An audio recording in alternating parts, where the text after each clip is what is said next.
Yeah, but are we really using it other than as a novelty act? I mean, in our daily lives. Sure, professionally, a lot of us are using it, but is it something we need? Because what I see, and this really dominates a pretty decent chunk of my social media feed right now, people following along step by step with the latest OpenAI Yeah. offering and how it works and what it does, where when you use a Siri or a calculator, you're not following along. You just enter something and you get the result, you get it, and Yeah. you move on. This, I think, still has a fascination of how it works and, just as importantly, the mistakes it sometimes makes along the way.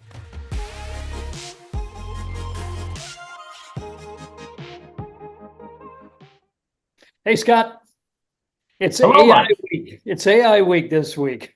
I think To this start weekend, out, next week. Yeah. OpenAI has just announced a new AI model codenamed Strawberry. Now, I'm sure you've heard about it. You're probably looking into it, but it's officially known as OpenAI 01, and it's the follow-up to uh, GPT 4.0, which came out last year. And it was a huge advance over the original plain stripped down Model A Chat GPT. Well, this one apparently solves problems step by step, almost reading it out loud to you as it works its way through a complicated question. This is getting pretty close to the Turing passing the Turing test. I mean, what do you think? Have you seen it in action yet? A little bit, yeah. And I think what we saw, even in some of those demos from months ago from OpenAI, was pretty close to that Turing test. I mean, they were having conversations with the phone, with their, chatbot, and that's impressive. And what else makes this AI week and into next week? Uh, Today I was up at Salesforce, and Mark Benioff says, Dreamforce is coming up next week. I mean, the week of the 15th and 16th, Yeah. and talking about how they will introduce new um, AI for their clients, not so much for you and me to use as a chat GPT, but for their business and software clients. And it really is finding its way into daily life for businesses. And I know you want to talk about Apple's iPhone 16 and how AI is not quite there yet, but Yeah. it's on its way to daily life for us as well. Yeah, I think this is another case, and we've talked about this before, that something gets introduced, everybody goes crazy, they overestimate what it can do and when it will be delivered. And then we all get frustrated, like, where is it? Why don't we have it? I want to play with it. And then about the time that we've sort of moved on to something else, it comes roaring back. And here it is. Now we've got it. Yeah, but are we really using it other than as a novelty act? I mean, in our daily lives. Sure, professionally, a lot of us are using it, but is it something we need? Because what I see, and this really dominates a pretty decent chunk of my social media feed right now, people following along step by step with the latest OpenAI Yeah. offering and how it works and what it does, where when you use a Siri or a calculator, you're not following along. You just enter something and you get the result, you get it, and Yeah. you move on. This, I think, still has a fascination of how it works and, just as importantly, the mistakes it sometimes makes along the way. Yeah, but you can just see that consumer killer app is somewhere just over the horizon. Something's going to happen, and we're going to go, holy moly, this is it. I got to have this. I've been playing around with it. My kids, using it kind of to write term papers in school, but we really haven't incorporated it fully into our lives. But it's getting close where it's going to be, okay, we all have to have it right now, that we can't function in the 2028 society if we don't have it. Don't you agree? Maybe. I think we We've still through have a enough, ways to we go, go through but enough of these. I mean, when calculators came out, I don't know if I need a calculator. I can do long division. What's the problem? Then we can't have them in schools. Then it's like you got to have one to take your test. right. And it's the internet. Each one of these things Always takes a little longer than we think, but when it arrives, it comes like a freight train. Right. So, And yeah, AI is moving along quickly. I mean, it went from, oh, we shouldn't use this in schools to now there are entire majors devoted to machine learning. So it clearly yeah, has a place in education and a place in business. I'm curious to see, and I'm especially curious once Apple eventually rolls this stuff out, how it will be used in our daily lives. yeah, the cycle time of each of these tech innovations over the decades gets faster and faster and faster. And AI has had almost a half a lifetime, it seems like, in 2 years. So, yeah, here we go. Okay, let's talk about the iPhone. Were you at the introduction? Yes. What'd you think? The You stock know, wasn't that impressed. no, true. And I think partly because during the actual presentation, the whoever was speaking at the time for Apple said, and in 1 month, we will push out the software to actually activate the AI on your phone, which will make this button important and this feature work well. And so I think the stock fell a few bucks on that mention, like, oh, wait a minute. Back at WWDC, Apple said, hey, the 16 is going to come with all this AI. And everybody got excited, like this might be This is the the consumer app. AI, Yeah. the AI iPhone introduction. We all got to be watching, and then, well, not yet. Sorry. Right. And so we find out on just a few days ago that, right, it's not actually ready for prime time just yet. So the iPhones will be ready, September 20th, they'll go on sale. You'll be able to get them. You can already pre-order them. But the AI part of it will be shipped, they said, in about a month as a free software update. And I don't quite know how that will change the phone. Again, having gotten my hands on one, hey, this is great, but I still can't play with the AI stuff. And so that'll be interesting to see. But I do notice that they kept the prices the same for the 16s and then the 15s that will still work because you have to have a very recent Apple iPhone update in order for this stuff to work. And so that's an incentive to upgrade, yes, but I think it's even more of an incentive for Apple to put these things in people's hands so that we as a society get used to using them and, like you say, eventually needing them. Yeah, the stock went down, well, not a huge amount, 0.9%, but still, that was kind of surprising given the expectations. And I should mention that Apple AI, Apple Intelligence, won't be available for US English users until October. But did they say how long do they have to wait for it in France or No, all Germany? they said was, right, all they said was the English speaking version will be pushed out in a month Yeah. and other languages to follow, other countries to follow. So that did have, you could sort of see the buildup online as people started tweeting out their feelings. They were not happy about this, because now it's a question mark. Is it going to be a month and a half? Is it going to be an extra month? Is it going to be 6 months?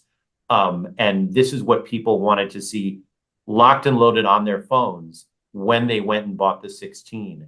And now they'll have to wait a bit. Well, if they have AI in English, can't the AI translate to other languages? You'd think that would You be, think, yeah. yeah. Uh, so what was the reaction of the crowd? The crowd is seated with a whole lot of Apple people. So Yeah, I don't really go by the I've been to crowd. some of those, yeah. Yeah, afterwards, I noticed, and this was a really big attended thing.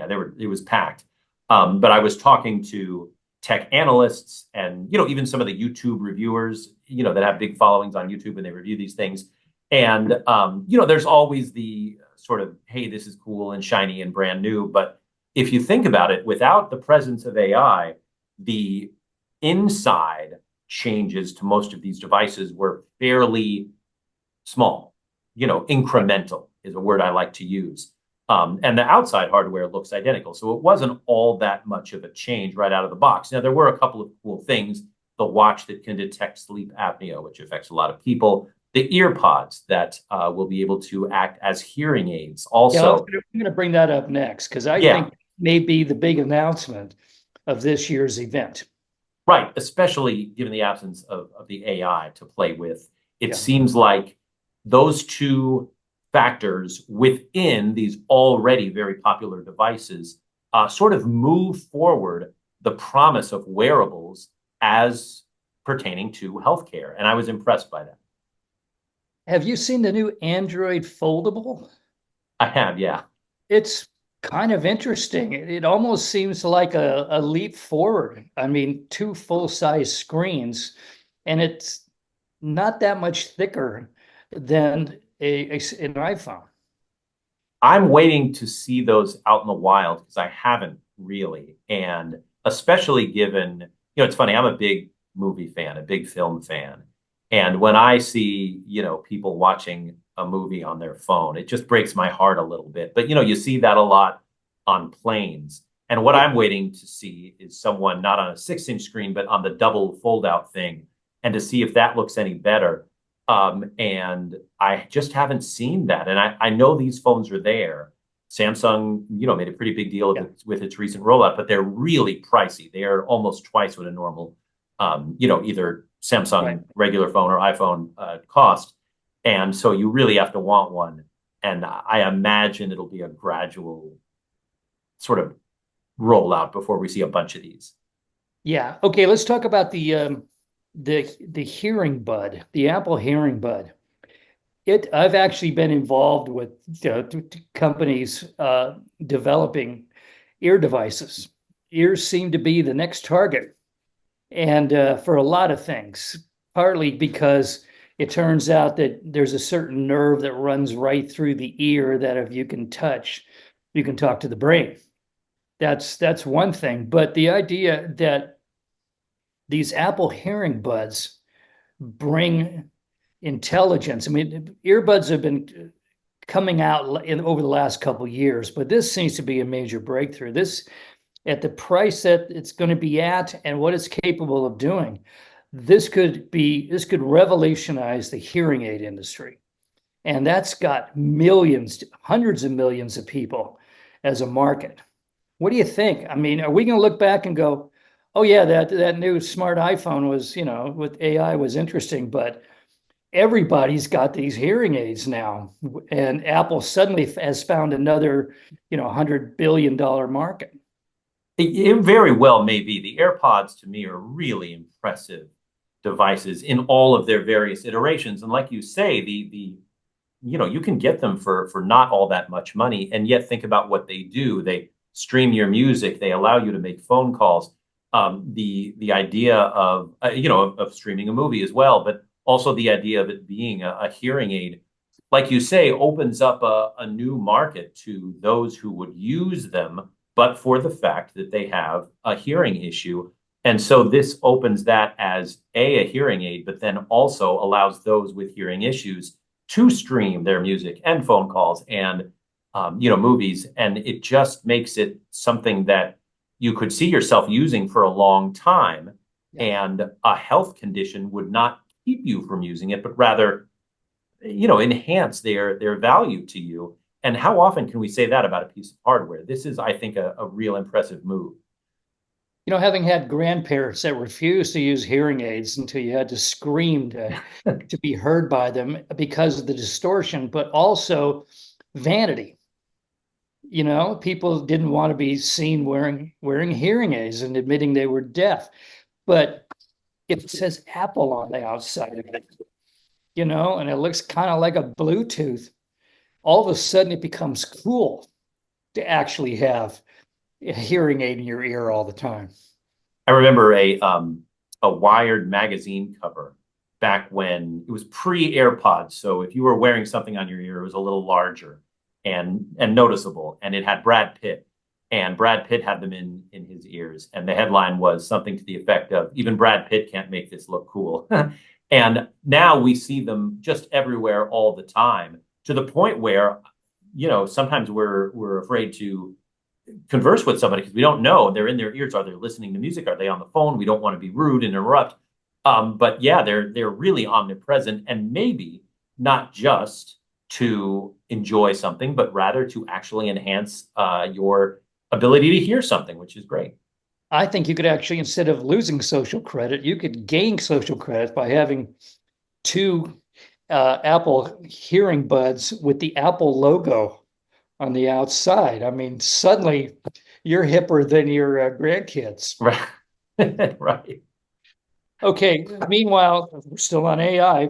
Concerns that AI demand won't live up to its expectations slammed the Nasdaq earlier in the week, went down 5.8%, mainly because Broadcom said they weren't going to hit their numbers.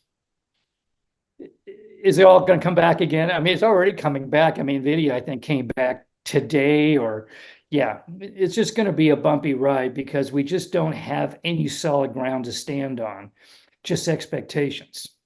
Right. And expectations are what lifts the stock market. Yeah. And there is a lot of pixie dust still surrounding AI, but I think, and I just heard Mark Benioff say, hey, we haven't seen profits from this thing yet, from any of these startups.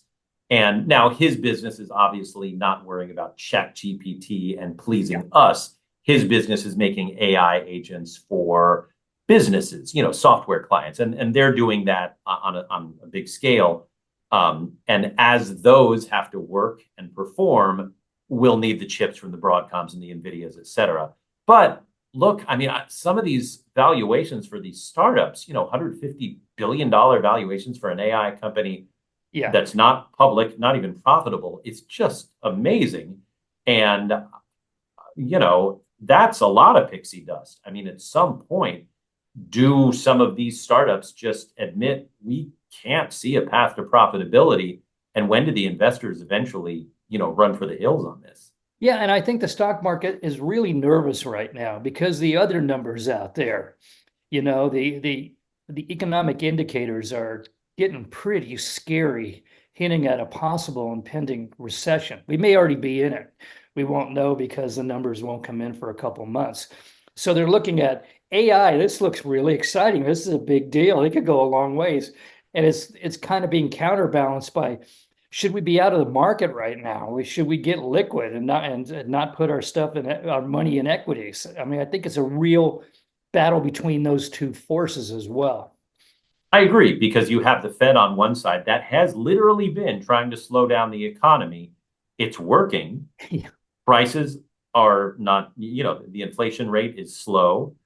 We've seen some deflation on certain products, but the economy is thereby, and that was the point, slower, which leads to some layoffs and usually a down market. But for the craziness of AI that has been propping things up and leading to, these wild swings. We talked just, I think, a week ago about NVIDIA, $300 billion up, $250 billion down, setting records for one-day moves.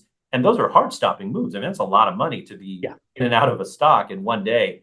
And that's all the excitement that's sort of happening away from what the Fed has pretty successfully done, which is to slow down the overall economy.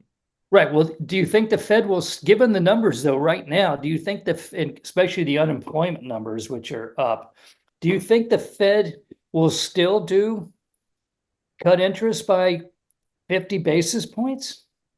I don't want to speculate on how much, but I think the easy answer is yes, the Fed will cut interest rates. Okay, because 25 basis points, maybe. At first maybe 25, but there could be multiple cuts by the I end. remember 2 weeks ago it was like, we got to cut big. This is desperate times. And now all of a sudden, oh, look at some of those numbers out there. Maybe we should, now I'm beginning to hear maybe we shouldn't cut at all. And I think the market's responding to that too. Like, we had this all in the bag now, guys. We were supposed to get this big rate cut. And now all of a sudden people are hinting maybe not. I don't know. I've heard more along the lines of maybe a small cut, but at least a cut. And I think of, one thing that really, I mean, we've talked a lot about the AI effect on the market, but that's pretty niche if you think about it. Something that has a huge effect on the market is housing. And housing has become a have and have not kind of game. And it's really a whole lot of people are being left out of the housing market, and not just because of rising prices, but also because of rising mortgage rates that make that monthly, payment intimidating for a lot of people. And I think that's one of the things the Fed has to look at when it considers lowering interest rates, which often sees a drop in the mortgage rate, is to say, hey, this American dream can someday be affordable for you. The both on good the news, down payment level, but the monthly level as I well. was going to get to this later, but the good news is that mortgage rates fell to the lowest point since February 2023 this week. 30-year fixed average 6.20. And I remember when we were talking about 7.8 and that sort of thing. So that's good news. Right. And that goes to the economy slowing down. And I think the Fed would like to see that mortgage rate drop more because I think there are a lot of um, Gen Z, millennials, even some Gen X's that I know who are like, gosh, I'd love to get in, but that monthly payment is still too intimidating. And they're looking enviously that, for their parents or even their older siblings, it was 2%. Right. They would love to have those days back again. Okay, let's talk about Apple again. But this time it's about it just lost its fight uh, in the top court in Europe, the European top court, and is being fined $14.4 billion. And it has no recourse on this. There's no appeal. This is the final. What do you think? Oh, it also, the European Court of Justice also upheld a $2.6 billion antitrust fine against Google in a separate decision. What do you think? I mean, the Europe has become the police against large American corporations now for the last 20 years, but it seems to have even more teeth than usual. Are there any implications of this? I mean, Apple isn't going to say, okay, we're not going to sell any more iPhones in Europe, but and Google is not going to say you can't search anymore. Sorry, Liechtenstein. What do you think? Are these viable, or is this just trying to keep foreign competition down? I mean, both. I think we know, and the EU has a very long history of going after big tech, especially American big tech. That's nothing new. The idea that they're having some success, I think, also goes to your second point, which is this is precedent being set. I mean, the FTC here in America is getting more of a bite, and I think they're encouraged. I imagine they're encouraged by what's going on in Europe and saying these big tech companies are vulnerable for a couple of reasons. One, they are probably breaking the law, and two, the court of public opinion is so far against them. There's this big backlash. I love what Kara Swisher calls it, the tech lash, and I think that's really come home to roost on a lot of these companies. The feeling when you worked for a lot of these companies was that whoa, you're changing the world. This is great. Now you talk to some people and they say, I don't want to tell people that I work at a Meta or that I work at a Tesla or that I work at X. And that's, a fairly recent I read a thing. survey the other day that says now a majority of Americans are afraid of Silicon Valley. Right. And Silicon Valley has done a lot of hard work to earn that fear. Oh, Let's yes. be No, honest. it's earned that star in a big way. Yeah. And so I think the FTC is likely looking at Europe, which has been down on big tech for, long before it was cool, and now saying, hey, it's cool. We're going to go after these guys. And so I wonder if some of these fines that they're paying in euros is a precursor to what happens over here if the American, you know, lawmakers can be successful in prosecuting them. And I don't see why they wouldn't. I think we're going to see more action, I imagine, taken against big tech by American agencies as well as the European ones.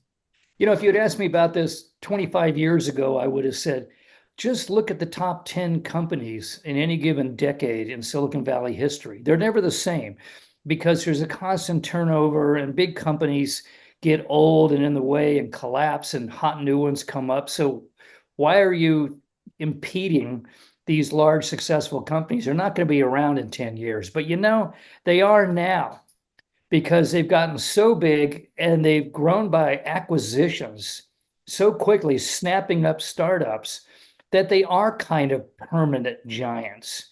And you can make a really good case they need to be reined in because they're anti-competitive at this point. Right. And that's what you're starting to see. Google has been ruled a monopoly. There's constant pressure on Microsoft, especially with all this AI stuff that it now owns or has invested in majorly. And even Apple with the App Store. These are all charges of companies getting too big and too anti-competitive. And it's not just coming from across the pond anymore. It's coming from right here in America. Yeah, it's hard to believe. It wasn't that long ago. You and I were telling people, oh, the valley's the future. This is where the next world begins, you know. And this is a place to be optimistic. And now it's a source of fear for an awful lot of people. And I can't argue with them, Right. you know. And I would actually date it back to the rise of social networks.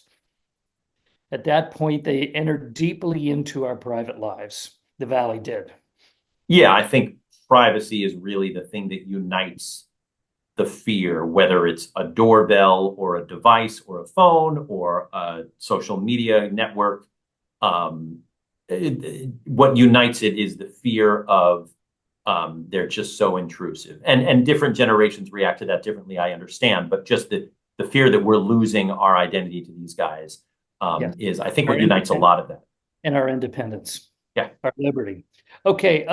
I was going to talk about the market and the economy, but we covered a lot of it. But the August CPI consumer price report showed pricing cooling by 2.5%, the lowest since February 21. That made the Dow plunge 700 points. But then it all came back the next day. Labor data didn't do much. Half of it said, yeah, we got more jobs. But the other half said, yeah, but we have a lot more unemployed. Those numbers went up. So this still hasn't been resolved out. But I think one of these days, we're just going to wake up and they're going to say, we've been in a recession for 2 months and now we're coming out. You know how that always works. We don't find out that we're coming out until we've already been in it for a few months. And finally, I want to recognize this. SpaceX this week had the first civilian spacewalk. It was the billionaire Jared Isaac was the first person out of a SpaceX capsule, followed by Sarah Gillis, which makes her one of the first women to walk in space. This is a big deal. Elon is still moving fast towards Mars. And we just seen another benchmark in that. And they seem to be coming faster and faster. I really think that, you certainly will, but I think I will see a human being on Mars, which is a very exciting thought. I don't know if we're getting closer to Mars with this. I think we're getting closer to some pretty impressive space tourism. Yes. The idea that someone can take a spacewalk is mind-blowingly cool. So remember, Elon and I have a $5 bet. He says he's going to get on Mars. He'll have a man on Mars before 2030 or by 2030. And I bet he couldn't. But I said, I hope I lose the bet. I hope I hit that $5. We'll see. I mean, the rate that space is being explored now and expanded is beginning to move at Moore's law, which is a very exciting thing, which means prodigies of achievement lie just ahead. Right. I mean, the amount of testing that can be done there and human experience is really exciting and impressive. And yeah, I'm jaw on the floor checking all this stuff out every step of the way. Okay, that's it for now, folks. You can find us on Spotify, Anchor, Google Podcasts, Apple Podcasts, and YouTube. You can see Scott on Facebook and X, and of course, almost every weeknight on NBC Bay Area. And you can see me regularly on the BBC World radio show, Business Matters. Have a great weekend, and we'll see you next week. Bye-bye.